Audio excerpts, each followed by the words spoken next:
Hi, everybody. Jeff Wise back with you for another episode of Finding MH370. This is the show where we gather clues and we assess the evidence in order to solve the case. I'm not just here to talk about the case, I'm here to solve it.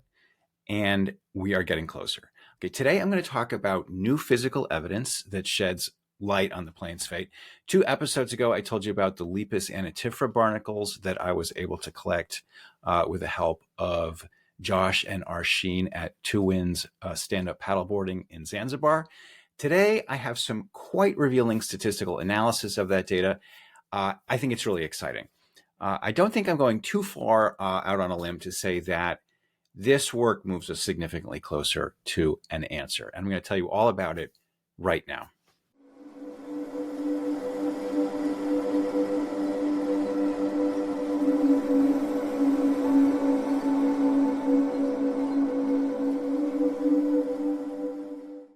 What I'm about to tell you is quite a bit at odds with what the widely accepted common sense view of the case is. So I thought I would tell it to you in a kind of a parable that I think illustrates a useful way of thinking about things. It goes like this, okay? A plane vanishes in the night, a cryptic clue appears, and when that clue is deciphered, it indicates that the plane flew into a remote patch of ocean. The only hint of what happened to the plane is this cryptic clue. Until 15 months later, a piece of debris washes up on an island on the other side of the ocean, 3,000 miles away. So, okay, investigators say we finally have confirmation. This is that piece of hard evidence we've been looking for. We know that the plane really did go in the ocean. Okay, here comes the twist, right? Imagine that the investigators find out that when the manufacturer of the airplane built this particular piece, they included a timing device that was built into it, and it was designed so that if the piece ever went into the ocean, it would start running a timer whenever, from the moment that piece went in the water. Okay, it's an unlikely scenario, but just bear with me here. So this timer has been running ever since it went into the ocean. Now, here's the sort of hypothetical. Would investigators look at the timer? I mean, of course they would, right? That's kind of rhetorical. They would look at the thing. Now, they already know when this plane went in the water, so they know what the answer is going to be, right? They know that it's been 15 months since the plane presumably crashed in the ocean. It's been floating all that time. It should say 15 months, right? Okay. Now, let's tweak it one extra bit. Let's add another layer of difficulty. What if the manufacturers designed the timer such that it was reading out in a kind of code, like a hexadecimal code or something? So it wasn't just reading out like a regular digital clock that you could just look at and understand what it was saying. To understand the numbers, investigators would have to go, like dig into the engineering files and do a certain amount of work to figure it out. Okay. Now, so maybe the answer is a little bit different now, because maybe the investigators would think, well, you know what? What's the point of all this? We already know when the plane disappeared. We know when it came ashore. There's nothing this timer can really tell us that we don't already know. So maybe it's really not worth the effort. Let's just let it go. Now, imagine that someone could say, hey guys, I'm just curious, maybe there's no reason to have any expectations, but since we've got this mystery on our hands, we might as well look at everything, right? So he digs into the documentation, figures out the code, and he deciphers the timer's readout. And what he finds in this hypothetical scenario, this kind of parable, he finds that the timer actually says 3 months. The timer says that this piece has been in the water for 3 months, not 15 months, but 3 months. What would we make of that? How could we explain that? So as part of this experiment, this thought experiment, I would like to ask you, the viewer, to contemplate that scenario for a second. How would you make sense of that scenario? Investigators know that the plane went into the ocean, or they think based on this cryptic data that it went in the ocean 15 months ago. Now they have a timer that says it's only 3 months. How would you, viewer, explain that? I'd like you to take a second, maybe even hit pause on this video, think about it, maybe write a comment below here telling me what you think would be an explanation that would make sense. Do that. Okay. I'm going to assume you've unpaused it if you've even done this in the first place. Okay. Because the reason I bring up this sort of loopy parable is that it's not really much of a parable. It's kind of close to an actual description of what the situation is, except instead of a timer that was, built by Boeing and installed inside the flaperon, the timer is the population of Lepas anatifera barnacles, this creature that we've been talking about for so many episodes. It started growing on the flaperon within the first week of it being in the water, as Lepas do. And if Lepas barnacles grow at a steady rate, as they're believed to do, then the size of those barnacles should tell us how long the flaperon was in the ocean.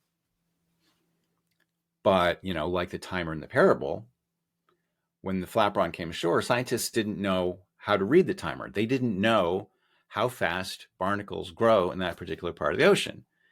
All they had actually was a handful of papers from like decades before that weren't even about that particular stretch of ocean. So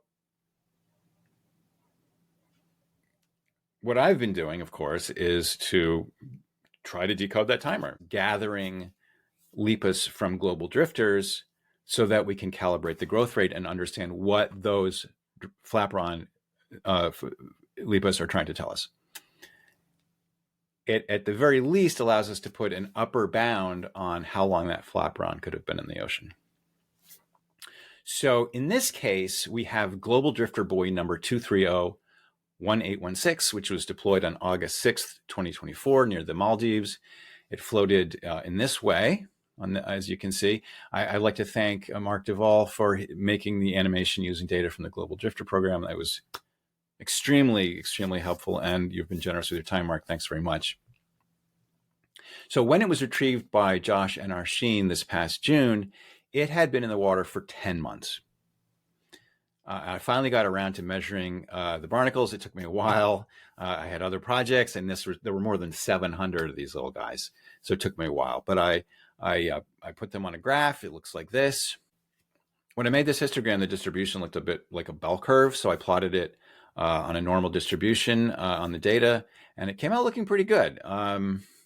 I have no reason to think that these barnacles should follow a normal distribution, but empirically, I think we can say that it works pretty well, especially up here at the larger end, which is the part that gives us the most information about how long the object has been in the water, because these big barnacles are the ones that presumably have been growing the longest. They were there the closest in time to the thing going in the water. So as you can see, there's one big outlier here. This is the 4.59 centimeter long barnacle. It was the king of the barnacles on this object. There's a bunch more that are a little bit smaller, but still they're over 4 centimeters. And there's like a ton that are between 3 and 4 centimeters, even more between 2 and 3, the average barnacle being 2.43 centimeters long. So let me say that historically, when researchers have been using Lepas size to gauge how long something has been floating, there have been a handful of studies along these lines. They've tended to focus on how big the longest barnacle is. Yeah, and again, this makes sense because the biggest one is the oldest one. And if size correlates with age, that should be the one that tells us how long the piece has been in the water. The problem is that Lepas barnacles might disappear. Any individual that you might happen to point out could get eaten, it could die. The shells might fall apart after they've been collected, in which case you can't really measure them anymore. Any of these things would make it impossible to include that particular individual in the total data set. And if you lose that one biggest shell, all of a sudden your object doesn't seem as old as it really is. Is there a way around this problem? Well, it seemed to me that if you take the totality of the population, that should tell you something itself about how long the object has been in the water. And it might be more robust because even if you lose the biggest barnacles, the biggest few barnacles, the shape of the histogram will remain pretty much the same. And that could be really useful when you're trying to characterize a population of Lepas for the purposes of comparison and trying to figure out how old something is, basically, or how long it's been in the water. So an example of what I'm talking about, let's look at the Lepas population found on the flaperon, okay, which came ashore on La Reunion in July of 2025. According to a Lepas researcher who has had many dealings with the French investigators and who I've also been in contact with, according to this person, all of the shells have been disposed of, meaning they have been thrown out. This vital clue, probably the most important physical clue to the fate of the plane, was discarded, was thrown out, was ejected. It's no more. Fini. However, there were some photographs that were taken of various collections of these shells in bags and jars, and some of those images also included rulers. So I was able to do photogrammetry to determine the size of some of these shells. And it's a much smaller data set than what I was able to get from the drifter, but it is nonetheless, I think, significant. We also know from the report how long the longest barnacle was. So altogether, what we have at this point is a subset of shells from the flaperon that when you measure them, it looks like this. So this is a much smaller data set, but it does look similar. The shape of the histogram is similar. It also doesn't fit too badly with a bell curve. So if we compare these two bell curves, we get a kind of interesting result.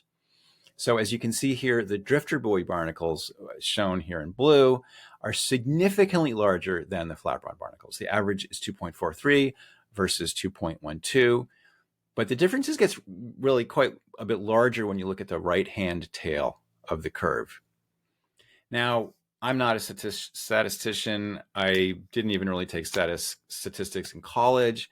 But I think I can say this, which is that there's a measurement that's frequently associated with so-called normal distributions that is called the standard deviation. It tells you how wide the curve is. And if we look at these standard deviations, we get an interesting comparison. For the flaperon, 3 standard deviations away from the mean is 3.42 centimeters, which is not too far from the observed biggest barnacle, which is 3.5 centimeters. And by the same token, the standard 3 standard deviations from the mean for the drifter buoy gives us 4.29 centimeters, which is a bit less than the 4.59 centimeters, which was measured as the longest barnacle for the drifter.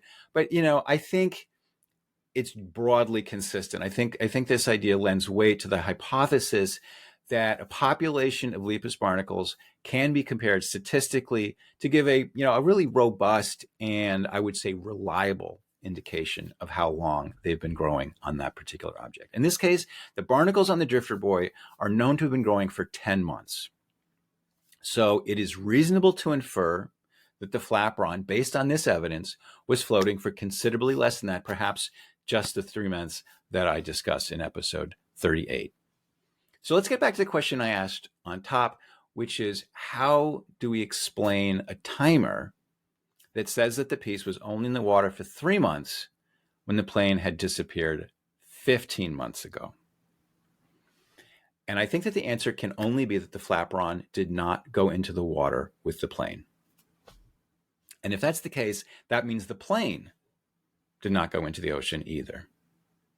Now, I know that this runs counter to some very deeply held beliefs about the plane that people have. A lot of people will struggle and squirm to avoid it. It's very easy. One thing I've learned in covering this case is that it's very easy for people to just ignore evidence that does not fit with the picture that's in their head. But we need to grapple with it. And how? In the past, I have gotten many, many comments to the effect that, well, maybe the flaperon was attached to the wreck and it fell to the bottom of the ocean. And then, maybe a year later it floated to the surface. And that's why the barnacles are only 3 months old. There's a lot of problems with that. Maybe the biggest is that 3 months is just not enough time to float 3,000 miles. An equally big problem is that anything that falls to the bottom of a 3-mile deep ocean is going to be crushed.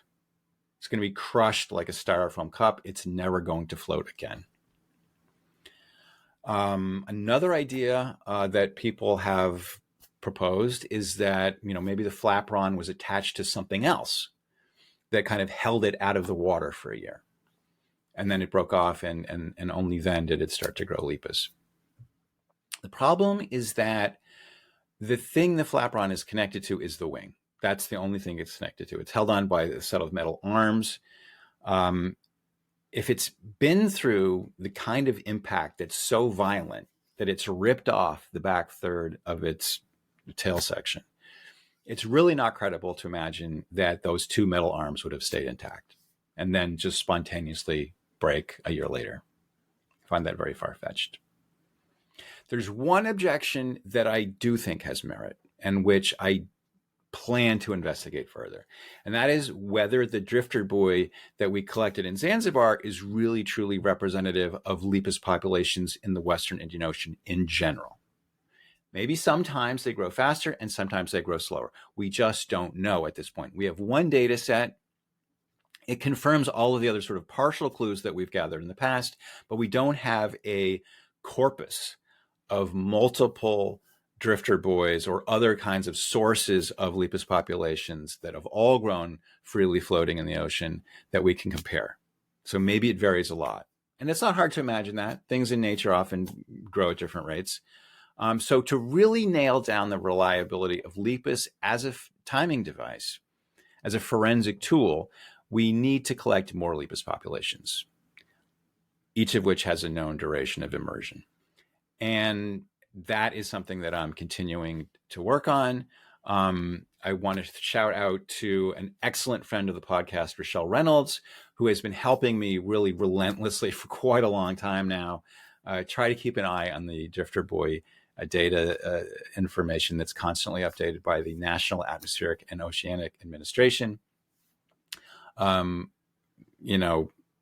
Right now we are in the throes of a government shutdown, so I don't know if that data will keep coming.